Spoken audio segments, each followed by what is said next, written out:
Chers amis, nous voici une dernière fois dans ce chemin vidéo vers la fête du Sacré-Cœur. Aujourd'hui, 19 juin, fête du Sacré-Cœur de Jésus.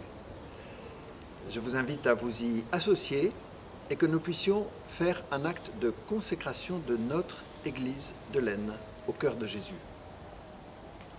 En fait, il y a un moment fondateur dans l'Évangile concernant la spiritualité du cœur de Jésus. Ce moment a lieu le vendredi saint, lorsque Jésus est sur la croix. Au terme d'une très longue agonie, Jésus vient de rendre son dernier souffle et saint Jean nous raconte qu'un soldat est alors venu, soldat romain, avec sa lance, et a transpercé le côté de Jésus pour s'assurer, à vrai dire, qu'il était mort. Le détail qu'il donne, c'est qu'en retirant la lance, du côté transpercé a coulé du sang et de l'eau. Et l'Église a vu là la source des sacrements. L'eau du baptême, le sang de l'alliance versé pour les péchés, le côté du Christ transpercé laisse jaillir l'eau vive. À vrai dire, Jésus avait déjà annoncé, c'est au chapitre 7 de Saint Jean, un jour à Jérusalem, Jésus s'est exclamé « Si quelqu'un a soif, qu'il vienne à moi et qu'il boive, celui qui croit en moi. » Comme dit l'Écriture, de son sein couleront des fleuves d'eau vive. Ainsi, Jésus annonçait la venue de l'Esprit Saint pour ceux qui croiraient en lui. Voilà, Jésus invite à venir contempler son côté, son cœur ouvert. Alors en ce jour de la fête du Sacré-Cœur, c'est l'évangile de Saint Matthieu qui nous est donné au chapitre 11. Alors je reprends ma petite méthode, même si vous allez voir qu'elle prend un peu de plomb dans l'aile avec cet évangile. Donc, première lecture de cet évangile, identifier les détails spatio-temporels. Ben là, soyons clairs, on a très peu d'éléments. Ce qu'on sait, c'est que dans ce chapitre 11 de Saint Matthieu, Jésus est dans le nord du territoire de l'Israël d'aujourd'hui, près du lac de Capharnaüm, à proximité de la ville de Capharnaüm, à proximité de la ville de Bethsaïde et de Chorazin, puisqu'il les mentionne juste dans la péricope précédente. Est-ce que Jésus est en petit comité ou est-ce qu'il est en contact avec beaucoup de monde? Voilà, ça nous ne le savons pas. Est-il dehors? Est-il dans une synagogue? Ça, nous ne le savons pas. Deuxième lecture, qui sont les personnages? Eh bien là, à nouveau, nous ne savons pas. On sait bien qu'il y a des interlocuteurs, puisqu'on nous rapporte cette scène. Par contre, dans sa parole, Jésus parle de son Père. Et même, il s'adresse à son Père, dans un des rares moments où, en public, nous l'entendons s'adresser à son Père. Troisième lecture, quel message je retiens de cette péricope? Premier message.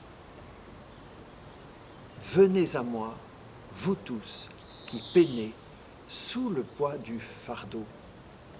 Vous trouverez le repos pour vos âmes. Car je suis doux et humble de cœur. Je m'arrête là-dessus.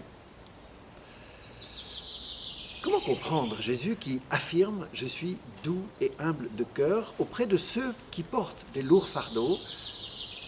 Est-ce qu'il se vante?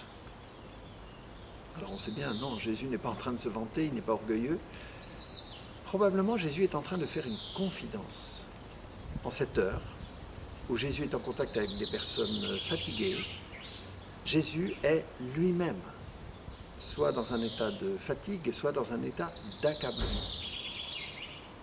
Je vous partage comment, dans la tradition du Carmel, on interprète cette parole de Jésus. Jésus, en cette heure-là, qui porte le poids de notre humanité en souffrance, Jésus, qui est vrai Dieu et vrai homme, porte en lui-même une sorte d'écrasement, c'est-à-dire que son humanité se trouve comme saturée par la divinité qu'il est lui-même, Verbe de Dieu. Vous voyez, ça peut arriver à chacune et chacun de nous de traverser des moments non seulement de fatigue, mais d'accablement. Cela nous arrive à des moments de la vie où la vie est rude, où les soucis du monde, les péchés, les hommes ou mon péché m'accablent. En Jésus, aucun péché. Ça ne peut pas être son péché qui l'accable. Mais le poids de la divinité, qui à l'ordinaire est dans une harmonie dans la personnalité de Jésus, en certaines heures, provoque un accablement et diffuse une douceur et une humilité. Là, Jésus nous révèle quelque chose de sa personnalité profonde, et c'est pourquoi nous plongeons dans son cœur pour accéder à cette douceur et à cette humilité qui nous fait tant de bien. Deuxième message que je reçois dans ce chapitre 11 de l'évangile d'aujourd'hui, Jésus affirmant « Vous trouverez le repos pour vos âmes ». Et j'entends saint Augustin qui, plusieurs siècles plus tard, va exprimer à Dieu cette prière « Tu nous as fait pour toi, Seigneur, et notre cœur est sans repos tant qu'il ne demeure en toi. » Voilà le repos de nos âmes, demeurer dans le cœur de Dieu, demeurer dans le cœur du Christ. Alors, chers amis, je vous propose que nous puissions poser un acte de consécration de notre Église de l'Aisne,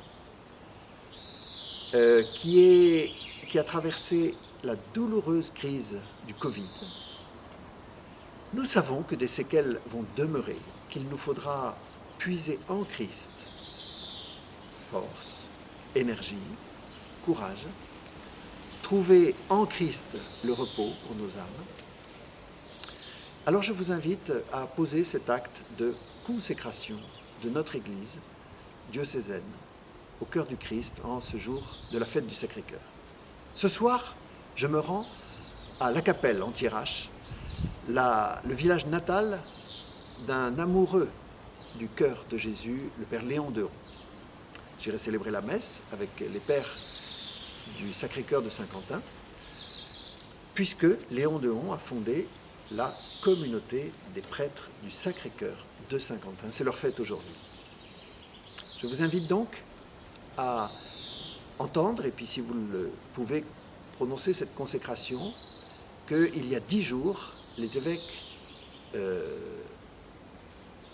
montant à la basilique du Sacré-Cœur de Montmartre ont prononcé, c'était le lundi 8 juin 2020.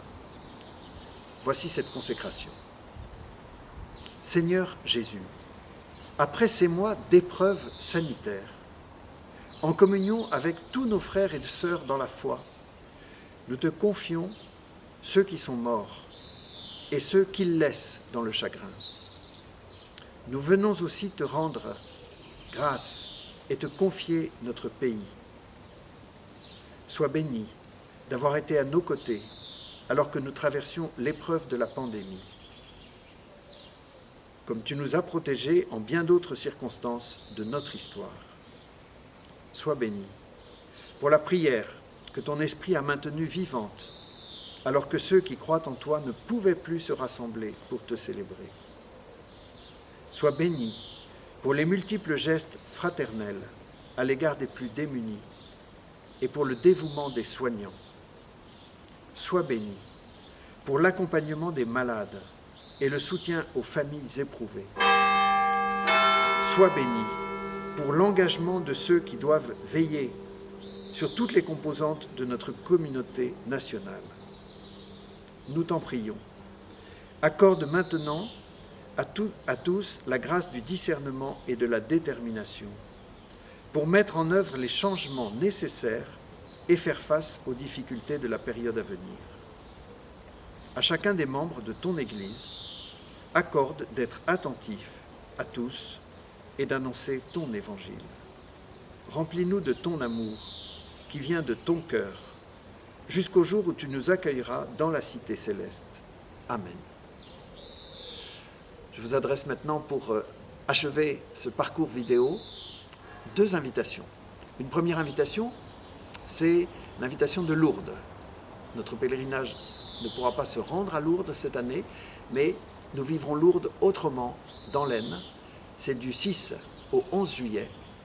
Et en 6 lieux du territoire, nous organisons une grande journée de pèlerinage. Je vous invite à venir participer à au moins une de ces journées de pèlerinage entre le 6 et le 11 juillet dans l'Aisne. Le deuxième rassemblement, c'est celui de la rentrée scolaire. Ce sera fin septembre, le dimanche 27 septembre, grande journée de pèlerinage à Liesse. Réservez votre journée entière, cela commence à 9h30 le matin jusqu'à 18h, intitulée Liesse Weekend, sur une grande journée, autour des jeunes, de nombreuses activités pour les jeunes toute la journée, et pour vous, les adultes, dès le matin, 9h30, des ateliers, puis à midi, concert de pop louange et déjeuner. Les food trucks seront présents. En début d'après-midi, témoignages, création picturale, de très beaux spectacles et de témoignages chrétiens. Et 16h, l'Eucharistie, célébration de la confirmation pour 200 jeunes et une quarantaine d'adultes. Venez les entourer. Venez rendre grâce à Notre-Dame de Liesse pour tout ce qu'elle a fait durant ce confinement pour soutenir les chrétiens de l'Aisne. Venez rendre grâce à Dieu. Voilà, je vous donne rendez-vous pour le 27 septembre. Belle fête du Sacré-Cœur. À bientôt.